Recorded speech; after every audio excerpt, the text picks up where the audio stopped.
they thought they were going to essentially replace real estate agents. And I followed along out of interest for the first couple months they were getting going, and then decided I didn't think it was really viable. It Yep. goes back to your point. At the end of the day, it's people, we're the ones with the money in our pocket that are going to buy a piece of property or sell a piece of Yes, property. We're human beings. We might be able to trust what AI or a machine is telling us to a certain point, but another human in that transaction, you have that gut feeling and that humanness. I don't know if you can really absolutely. erase that.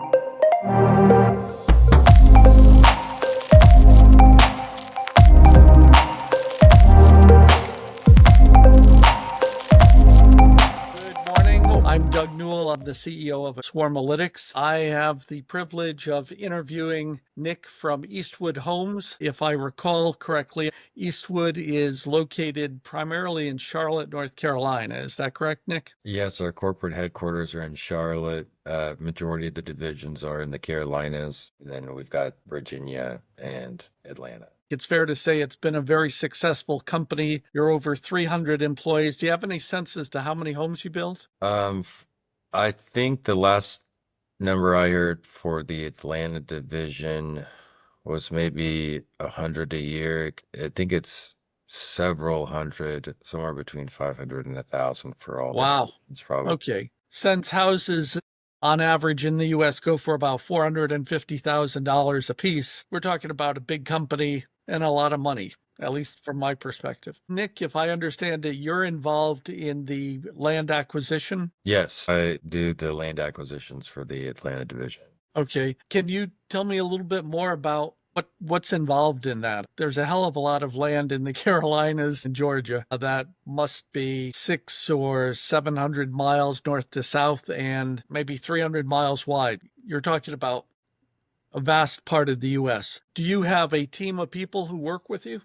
Yeah, the Atlanta division, it's we've essentially our land team is probably there's just four of us. It's me, another land acquisitions associate that we brought on maybe a month or two ago, and then we have two development managers that we kind of work hand in hand with at in certain phases of the contracts, Okay. and they also manage the site development work too. So there's a little bit of crossover and due diligence if we're working on plans and permitting prior to close. So is it sort of sequential in that do the land acquisition people buy a raw piece of land and then this other group that you mentioned, are they the ones that have to worry about getting sewer connections in, or does it have power, or do they have to put a road through the land? Is that how it's split, or is it more complex? It's a little more complex than that. Essentially, in the land acquisition space, when I am looking at land or opportunities, whether it's raw, it's zoned, it has an LDP, which means it's ready to go. First, I got to find it, pick Yes. one that works, negotiate the contract, and then I do all the environmentals and all the due diligence. And if it needs to get zoned, I'll get it zoned. Usually, I hire an attorney to help with that. And then we enter a permitting phase, which is where we're on the land development permit, or we call it the LDP. It's a land disturbance permit. And working with the engineers through that process. And throughout that process, one of the development guys might kind of follow along. For example, if I run into rock, from a geotechnical study, I might review it with them, soils or engineering on the planning side, definitely kind of a little more integrated at that point. Usually our engineering call will have uh, both of us on there where they're looking at infrastructure. I'm kind of looking at it as an overall basis of what we're trying to accomplish there. And then it The, kind of hands off at closing. So it sounds like there are many different aspects that you're touching, whether it is dealing with the county or the city and geologists. If you do run into rock, I presume you probably blow it up, don't you? Yeah, if it works in the budget. Sometimes, Okay, we're yeah, all completely confined by money if it works in the budget. yeah. Okay, how much land do you acquire a year? I don't know if I could say on a per acre basis. Let's see, as far as the deals that rolled over, we probably will have like 4 to 8 pieces of property under contract at any given time. Okay, And then as it ramps up, that the ebbs and flows depending on timing. Right. We had, for example, there were 4 deals that we had under contract last year that pulled over into the first quarter, and then we closed all those out. So that's to keep the accountants happy and so forth. You got to close things out with quarters so somebody can report earnings, I presume. And although you're a private company, right? Yes, we're a private company. Okay. But it's really kind of a timing thing. Going through from completely raw piece of land, you have to do all the land planning, all the due diligence, which includes your environmentals, and then entitlements, zoning, permitting. It probably takes us on average in Atlanta 14 to 16 months, depending on the municipality, to get that Okay. done. Yes. So it's very easy for things to kind of continuously roll over at various stages. Now, like in the beginning of this contract, when I first put something under contract, it's pretty quick as far as we've kind of developed a standard of things that we like to order for due diligence on the front end, and we can turn that around pretty quickly. But then when we get into zoning, for example, politics change. People Hmm. sometimes want development, sometimes they don't. Sometimes it's specific where the zoning process from the time that you submit to the time that you should expect an approval in most municipalities in Georgia on a calendar basis is like 90 days. But we typically will try to allocate a minimum of 4 months so there's some wiggle room. And sometimes the zoning could take, I think 6 months is the longest I've done, where you need to like pause or table and then kind of reevaluate, fix some things, and then start again. Thinking about tools you use, what you've just described to me is almost like a giant Gantt chart that, okay, I've got to do this, or I've got to at least start this because it's going to take a month, and then I can start this other thing that may be dependent on it and so forth. Do you have tools like that that sort of We I am don't not Mr. Organization, and it sounds like your job is the opposite of what I'm good at. Getting the gears to mesh perfectly is a talent. It's a balancing act because you have several contracts all moving along at various stages. We've probably experimented around with various tools, and for a while it was just me and one development manager. Over time, we kind of developed this workflow that we have now, that we have 2 other guys working with us. But as far as tools, we have like Microsoft Teams and things that we use to try to stay organized and do file sharing corporate and each other. But we've looked at a number of things. Sounds like things are picking up in your area. Is the company, has it sort of maxed out in the Carolinas and is now moving towards Georgia as far as the percent of the business? I don't think so. Everyone kind of operates in their own space at the division Okay. level. Atlanta is super expansive, so you're either chasing out to the edges or you're trying to go inside and piece something together that you can make with what's left, which is kind of a challenge because the further you go out, you might find cheaper housing, but then you also have to be able to develop at a lower cost and build at a lower cost, Yes. which isn't always easy Hmm. to do. For us, we kind of had to draw back in and look for more of that infill, is what we call it. Got it. Got Um, it. very picky about Yeah.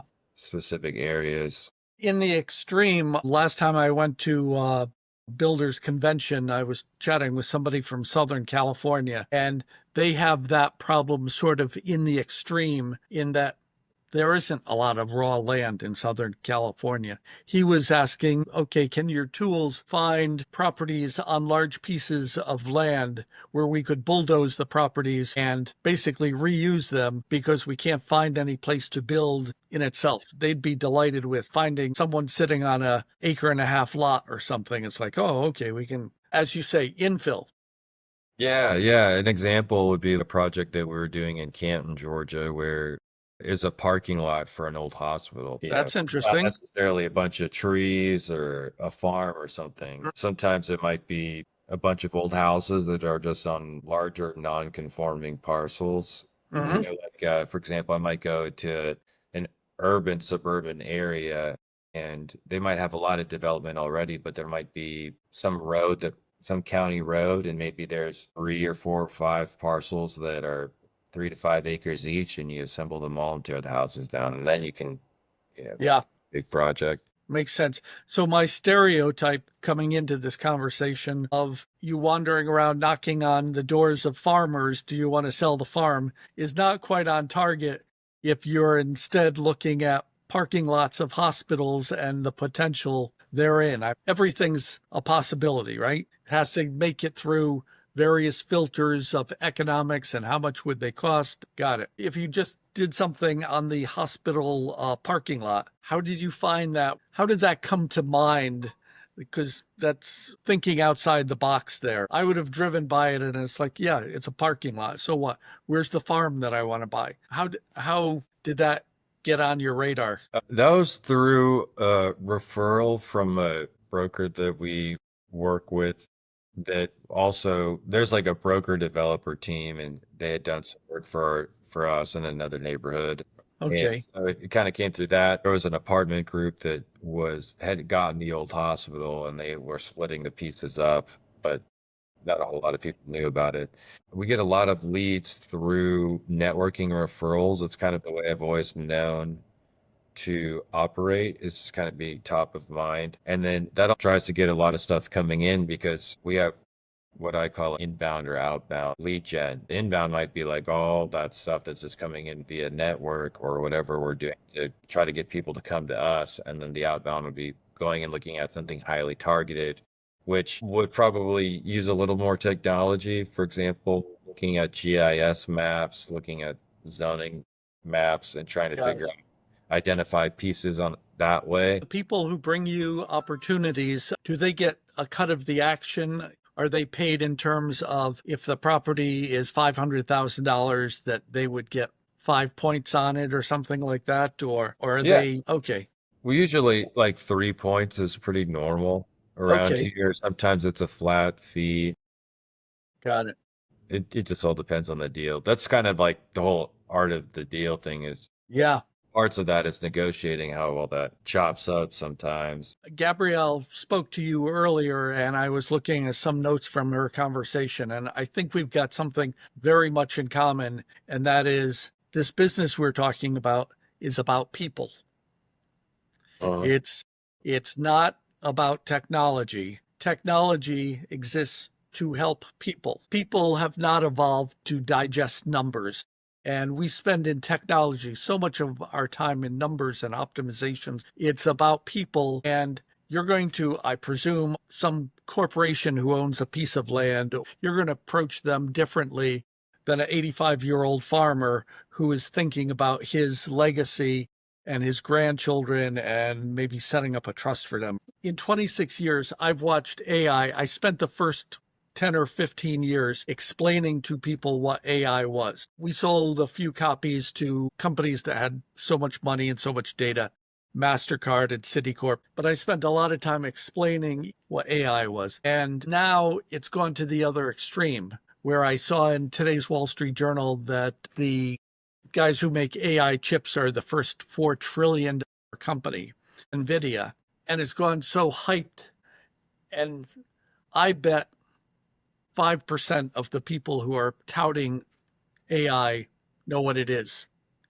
And it is simply a tool like any other tool that you'd pick up or put down if it can help people accomplish something. That's it. It's a tool. It's a yeah. powerful tool. It's interesting that you pointed out like that because everyone talks about is it augmenting or replacing? You know, how is that impact? And I think about that because I try to use what limited capabilities I know how to with AI to try to find out information quicker or expedite things. And I'm just using Copilot or ChatGPT. It might save me 5 minutes or 30 minutes of research here or there, but combined over the day, that might be 2 or 3 hours, which makes a huge difference. Yeah, your time's valuable. Yeah, several years ago, this was before COVID, I was approached by a group here in Atlanta about doing some real estate consulting work. It was an AI startup. They thought they were going to essentially replace real estate agents. I kind of followed along out of interest for the first couple months they were getting going, and then decided I didn't think it was really viable. And it Yep. kind of goes back to your point about at the end of the day, it's people, we're the ones with the money in our pocket that are going to buy a piece of property or sell a piece of Yes, property. We're human beings where we might be able to trust what AI or a machine is telling us to a certain point, but maybe another human in that transaction. You have that gut type feeling and that humanness. I don't know that you can really embrace that.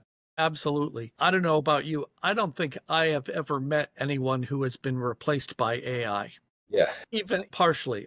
I've seen people who have become more productive by using some form of AI if they're lucky, and that's a good thing. And people are expensive. I remember talking to someone in a similar position for another company. I think they were doing business in Texas.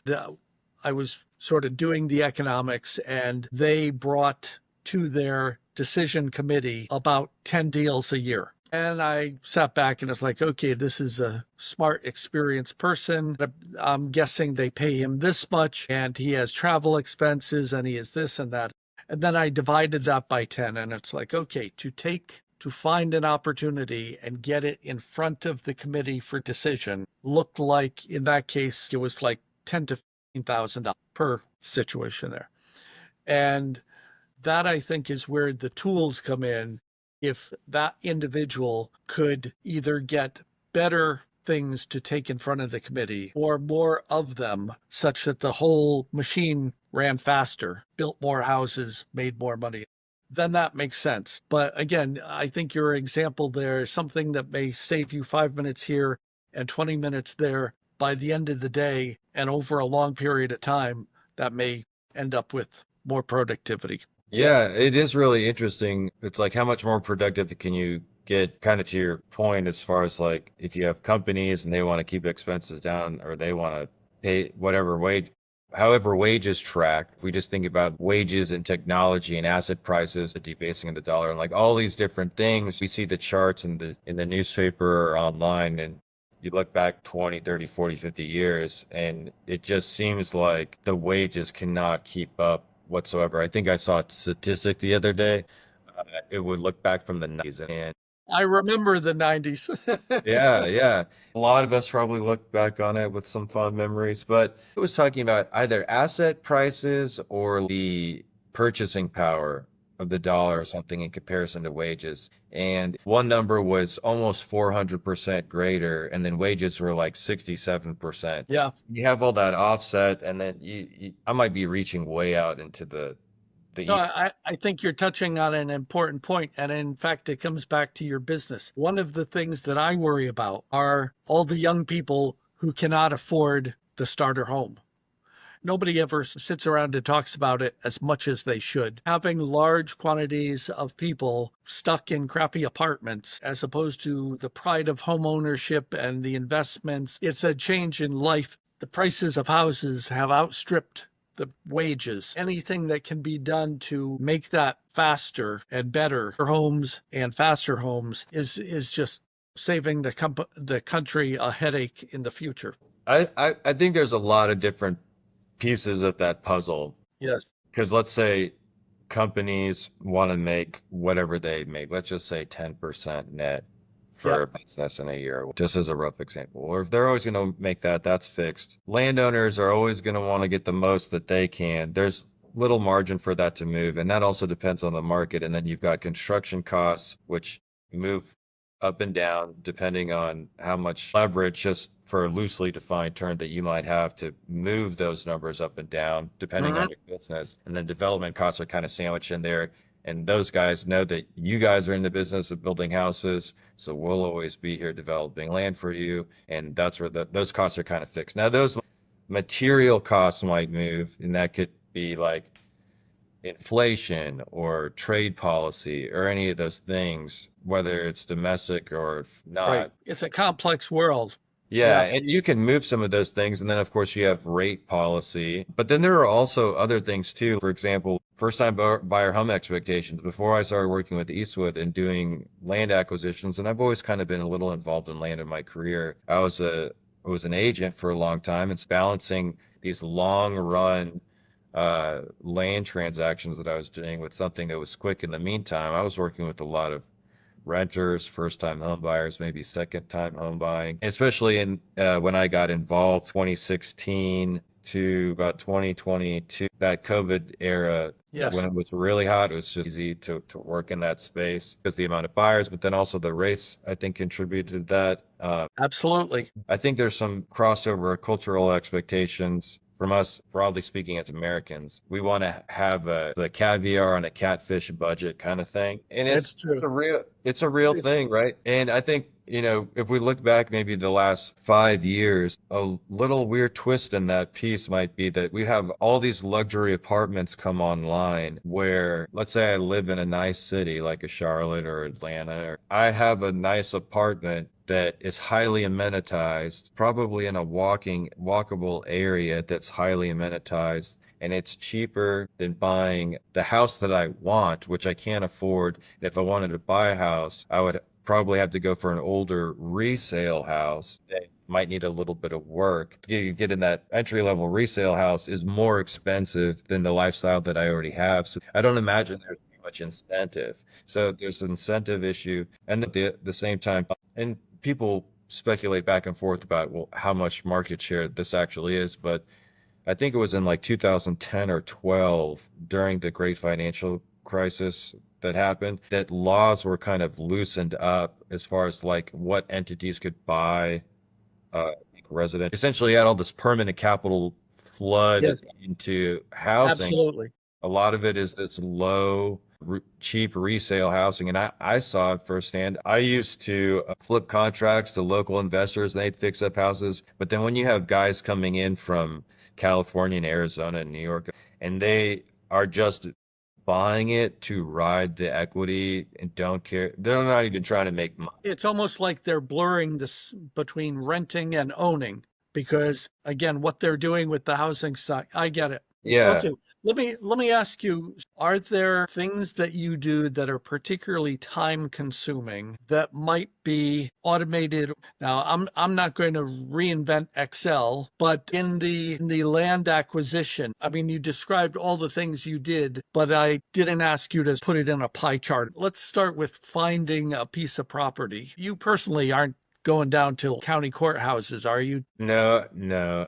I mean, there are times that I have to go to a county courthouse for research or planning or a hearing for zoning variance, but most of the time it's a lot of time on the phone, a lot of time talking to people, and then if you're looking at anything specific, like if I was looking at a zoning map and trying to identify parcels that looked interesting, there might be several steps involved. For example, not only just like looking and identifying the piece, which is, I think, kind of comes from experience, knowing which one you want. I got to owner information, that's public record. Now I got to get owner contact. So I either got to go to their mailing address, give them a call, whatever it is to get in front of them. Maybe they Uh-huh. live out of state. And sometimes if you can't drive to them, digging up a phone number could take some time, but they have skip tracers and things like that where you Yeah. can try to find people's phone numbers. But I think one thing where I'm using things like ChatGPT and Copilot to try to speed up my process, I might get on Copilot, say, I'm looking at a piece of property in this municipality. I want to do this zoning. Give me the density. And so it might spit it out in a minute rather than me. Like what I used to do was, oh, I'd have to go on a code library and I have to go search for what I'm looking for. Uh-huh. That might save me 5, 10 minutes. Or instead of reading through a bunch of code, I might ask it a couple loose questions and I can get a rough enough idea to kind of just keep moving ahead. And then if I have to go look at something specific, I will. But it's one of those 2 minutes here, 2 minutes here thing. And then after an hour, you're like, oh, I saved myself 20 minutes. You've mentioned zoning maps, and we've got a tool that lets you go through all of Georgia and find this kind of thing, and it's got to be within this distance of a sewer pipe. What I haven't had yet, I haven't put zoning on it, but you've mentioned reaching out to zoning maps. So my tool would be less effective for you, less of a time saver that was incorporated in where you're looking at some property and you could click and see that it's an R2 and then look up and have it pop up on your screen, their definition of R2. So that's great. Because you might have sewer somewhere that you could see, but if you don't have the compatible zoning, it's always helpful. I used to have 3 or 4 maps on my computer at any one time if Q Public doesn't have all the different layers, because different municipalities use different platforms. Maybe So somebody's comprehensive plan isn't there and you need to do more an advanced type of entitlement where I got to have their plan pulled up too. let me do some competitive research here. Have you found any particularly powerful tool out there, whether they're using AI or not, but anything that you can put on your computer that lets you see the 100 most likely properties in Milledgeville, Georgia? Have you bumped into any and have you tried any of them? We have looked at a couple of them, and then that ended up going back to corporate. Maybe this could be applied to all the divisions, some of these tools. Corporate hasn't found anything they like yet? No, either things are usually too expensive or they're not robust enough. They might have one really cool feature, but it's not a big enough impact on our process to justify the expense. I'm trying to remember an example of one where I think it was something similar where I could just like map an area and it would highlight all the parcels. And Yeah. it was interesting, but it wasn't really worth the whole package. In my experience using AI, and maybe those capabilities exist and I just haven't figured it out yet how to use the tool, is like I might send in a contract to corporate. My title people are on there and then they'll kick me back a PDF that says here's all your critical dates, or you could even do that with a contract, just like, hey, can I just take my contract and dump it into Copilot, and then it goes back into my calendar, puts all the critical dates, invites my whole team, Yeah, that'd be cool. little things like that, which I'm sure it can do. I haven't quite gotten to that point as far as like little process oriented things. Or processing invoices could be another cool thing. Like, hey, I get all these invoices coming in, and ChatGPT, here's all my cost codes, here's all my stuff.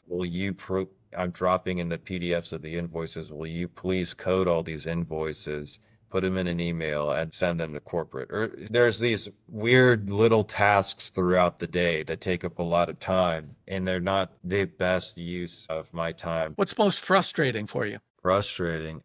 The part that it's like, I have to do this, but I really don't want to. There's probably a handful of things. It could be something small, like the invoice thing. Oh, if I could find a way to do this, small little tasks, communicative tasks, processing tasks that could save a lot of time where it's not so tedious for me to do, and I could just focus on looking at Right. more land. That's probably something there. A few people like meticulous stuff. And I don't mind that at all, but I'd rather put that type of energy into land planning or engineering or Right. working. Something intellectually stimulating. You might have your job, you're specifically doing a thing, but then it involves all these other steps or all these Yes. small tasks that could be another job, but don't Mhm. necessarily need to be. And maybe that's where the AI augmentation helps. There's some value, like, okay, this saves this person's productivity and he can do the same job of several people. How does that impact other Mhm. things? I think that makes perfect sense. That's true of many of us thinking about where I ought to be taking my company and who we should be selling to. That is intellectually challenging, making sure that someone's HSA account is funded. It's like, okay, I grab my book and look up the password and go through the process. And it may take 5 or 10 minutes, but it's something where I could have been more productive. Uh-huh. but but it's not big enough to hand off to a secretary or an admin. It's just, Doug, shut up and do it. As far as like little inconveniences that Yes. are maybe tech associated. Mhm. Is there any other data that would help you? You mentioned zoning data. You use that. Certainly, you've got some method of estimating a price from your perspective. I'm going to go in and it's 50 acres. I'm going to try to negotiate it for this amount of money. So there's a pricing component. How do you think about that? How do you don't have a formula because I'm sure it's such a diverse set of opportunities. So that you bring up an interesting question. We, generally speaking, for Land Act people, have various formulas that we kind of like back the napkin, or we might have like a pro forma in Excel that we use if we want to do highly detailed underwriting. We can plug and play and then kind of figure out. what we are willing to pay for a piece of property. Now, one thing that's I don't know if it exists out there, but would be really interesting and does kind of come up sometimes is like, well, how much did X developer over there, or Y builder over there pay for their deals that are nearby? And that's not always obvious or easy to find because the timelines and whatnot. It's like, oh, I could try to go back into the FMLS, but that Yeah, parcel doesn't exist anymore because it's 100 houses now. exactly. Exactly. We've struggled with the same thing. It's a matter of going back in time and either pulling apart or putting together pieces that have been exploded. Somebody bought 50 acres and put 75 homes on it. Now I've got on the data that we get 75 different things, and we've got to figure out the longitude and latitude and use some sort of math to reassemble back in time what it was at that point, because through the complexities of all the data, if somebody bought that 75 acres for 100,000, that 500,000 might be attached to just one of all of those pieces in the histories. And I feel your pain there. Yeah. And there might be other companies. So what you're looking for almost is a comp engine. We use comps all the time in pricing established houses and stuff and new homes, but a comp engine aimed at raw properties. Am I saying that right? It could be. I'm just thinking about a deal that we were working on recently where I was trying to, it's like a farm and there's some Yeah. other farmland nearby and they're all hung up on this price per acre number Uh-huh. based on other things that they've seen sell.